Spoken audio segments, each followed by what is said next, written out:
हम बात कर रहे हैं कि इस वक्त मुल्क में इंटरनेट क्राइसिस है और बिलखुसूस वीपीएन गवर्नमेंट जो है ब्लॉक कर रही है। और अब सवाल हम करेंगे, हमारे साथ सब्जेक्ट एक्सपर्ट मौजूद हैं नुमान साहब के, इसका पूरे पाकिस्तान पे अब इम्पैक्ट क्या आएगा और वीपीएन ब्लॉक करने से क्या जो इशू है वो एड्रेस हो जाएगा और जो सरकार को चैलेंजेस पेश आ रहे हैं वो किसी हद तक उससे निमट सकते हैं।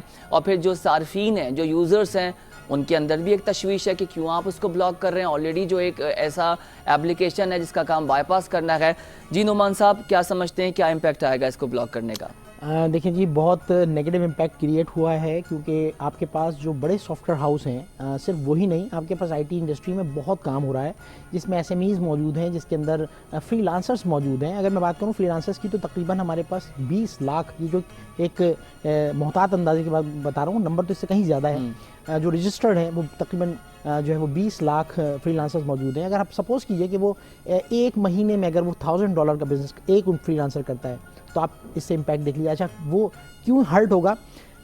There are multiple domains of IT जिसके अंदर आपको काम करने के लिए किसी पर्टिकुलर, अगर आपका सपोज आपका कस्टमर जो है वो अमेरिका में मौजूद है तो आपको उसका सर्वर एक्सेस करने के लिए, उस पर डेटा के साथ कुछ भी मैनेज करने के लिए आपको वहाँ की आईपी यूज़ करनी पड़ती है जिसके लिए वीपीएन इस्तेमाल होता है। बिल्कुल ठीक है। इसी तरह से अगर आप एसईओ का काम कर रहे हैं, सर्च इंजन ऑप्टिमाइजेशन काम कर रहे हैं, तो अगर आपको अमेरिका की किसी वेबसाइट का एसईओ करना है, कोई उसकी मार्केटिंग करनी है, तो आप अमेरिका की आईपी से जाके वहाँ के फोरम्स पे लिख सकते हैं, वरना आप नहीं लिख सकते।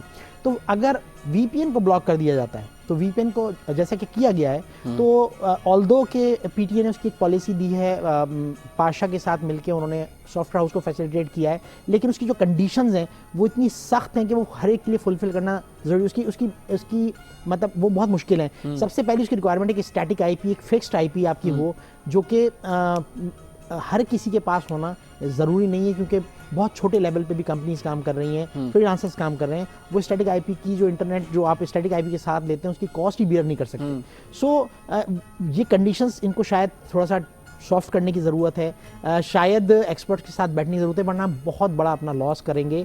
क्योंकि कर रहे हैं सर, इसका जो फायदा है भाई, लॉस हो रहा है जी बिल्कुल, इसका जो फायदा है वो शायद इतना नहीं होगा। जब भी हम किसी चीज़ का डिसीजन लेते हैं तो हम ये देखते हैं कि इसके प्रॉज एंड कॉन्स क्या हैं, इसका हमें फायदा कितना मिल रहा है, हमें इसका नुकसान कितना हो रहा है। तो अगर उसका नुकसान ज़्यादा है तो we should must look for an alternate. Right.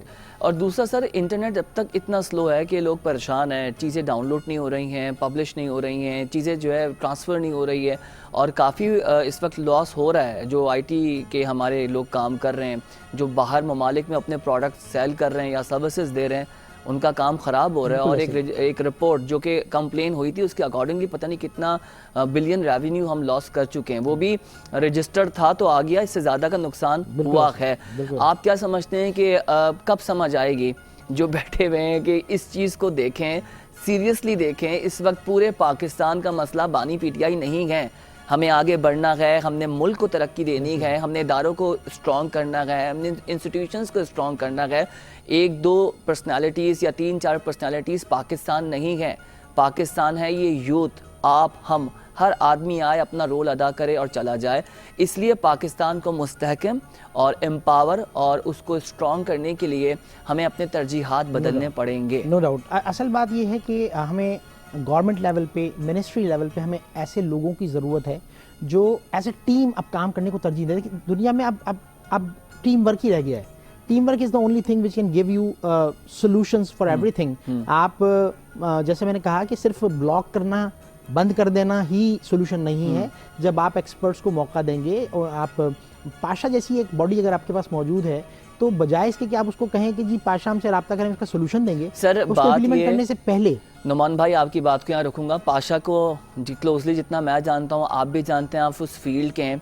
मैं इंटरनेशनल एक फोरम में बैठा था और मुझे इतनी खुशी हुई, पाशा के 2-4 मेंबर्स का नाम लिया, कह रहे आपके मुल्क में आपको पता है ये इस तरह का काम हो रहा है। इतना मुझे अच्छा लगा, मेरा बड़ा दिल था कि मैं कहीं बैठूँ और मैं उन लोगों को, उनके जो इसको जिन्होंने बनाया है, जिसको तख्लीक किया है, उनको गले लगाऊँ और उनको मुबारकबाद दूँ। हम लोग ना अपने अचीवर्स को, अचीवमेंट्स को नहीं समझ पा रहे हैं।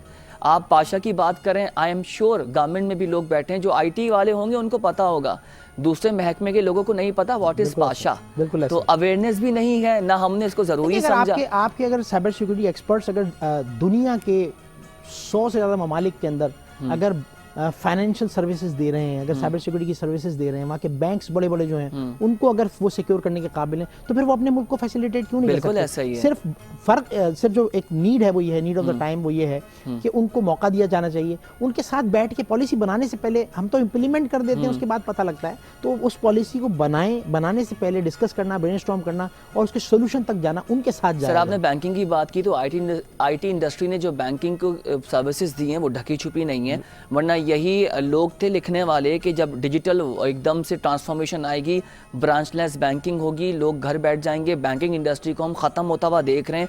और आज आप देखें कि आईटी के स्ट्रांग होने की वजह से बैंकिंग इंडस्ट्री पाकिस्तान में और मुस्तहकम हुई है। अल्हम्दुलिल्लाह 8-10 बैंक्स ने एक अच्छा रेवेन्यू जनरेट किया और काम चल रहा है उनका, और सारे आईटी बेस्ड प्रोडक्ट लगाएं। टेक्नोलॉजी आपको ना सिर्फ ये कि आपको बेहतरीन तरीके देती है, इनोवेटिव सॉल्यूशंस देती है आपके प्रॉब्लम्स के, बल्कि वो आपके बिजनेस में पॉजिटिव इम्पैक्ट क्रिएट करती है। आप टेक्नोलॉजी को जब भी इस्तेमाल करेंगे तो टेक्नोलॉजी का पर्पज़ ये है, क्यों दुनिया में अडॉप्ट हो रही है, वो इसीलिए हो रही है कि वो आपके खसारे को नफ़े में बदल देती है।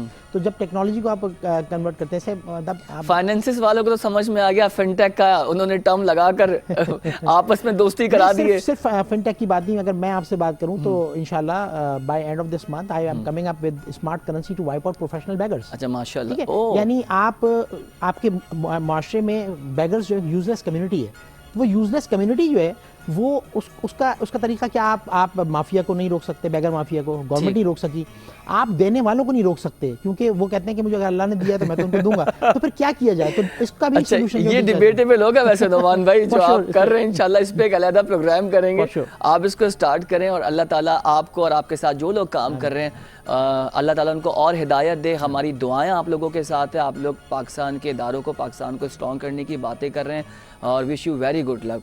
Thank you so much sir, आपने हमारे लिए वक्त निकाला। नाज़रीन आपने देखा कि टेक्नोलॉजी की इन्वॉल्वमेंट हर सेक्टर में कितनी इंपॉर्टेंट है और उसका क्या इम्पैक्ट आ रहा है। तो as far as concern conclude ये करेंगे कि वीपीएन की ब्लॉकेज से एक नेगेटिव इम्पैक्ट क्रिएट हो रहा है मुल्क में, और गवर्नमेंट को, इदारों को सोचना पड़ेगा कि हमने कैसे इसको बेहतर सोल्यूशंस की तरफ आगे लेके जाना है।